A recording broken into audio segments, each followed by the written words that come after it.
এত ভালোবাসো আমাকে। তাদের বিয়েটা কি দুই পক্ষের সম্মতিতেই হয়েছিল? জি স্যার, দুই পরিবারের সম্মতিতেই আমাদের বিয়ে হয়েছিল।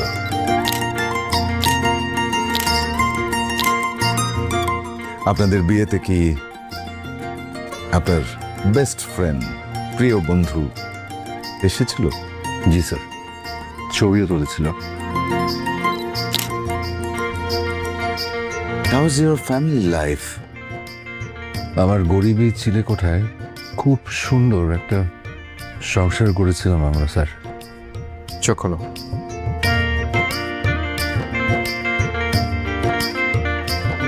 আমার সংসার? হ্যাঁ, তোমার সংসার, কিন্তু গুছিয়ে রাখবো আমি। এত ভালোবাসো আমাকে।